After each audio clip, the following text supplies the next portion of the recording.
रंग डालवाइल ना होलिया में खोली के सुना ना रंग डालवाइल ना होलिया में खोली के काहे तू छुपाव तारू दोनों फुटू बोली के रंग दे गाल महल सारा रारा भोल के रंग दे गाल महल सारा रारा भोल के भरले बानी रंग पीछी करिया में घोल के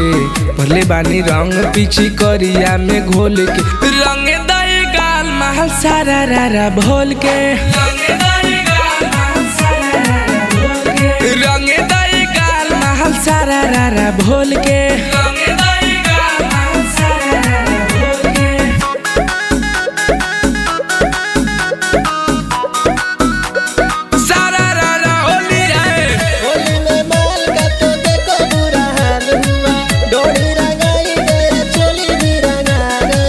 होली के दिन जान कर जनी माना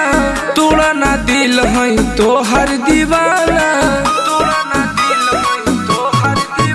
मिलल बढ़िया तो हके त मौका बाटे काहे मुँह तोहर भइल चोखा बाटे गाय के जोगीरा बजावतानी ढोली के गाय के जोगीरा बजावतानी ढोली के रंग दे गाल महल सारा रारा बोल के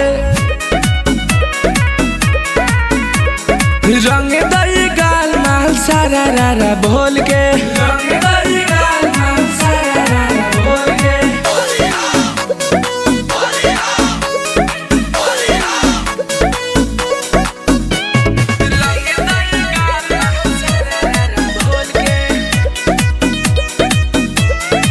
होली में माल का तो देखो बुरा हाल हुआ डोरी रंगाई गया चोली भी रंगा गया। कृष्णा के रंग कर तारू जियान हो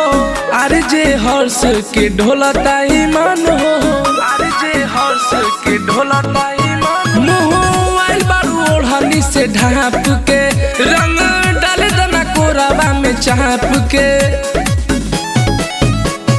खेला तारू त्रिभुवन संगे अखिया में चोली के खेला तारू धर्म संगे अखिया में चोली के रंग दे गाल महल सारा रारा बोल के रंग दे गाल महल सारा रारा बोल के रंग दे गाल महल सारा रारा बोल के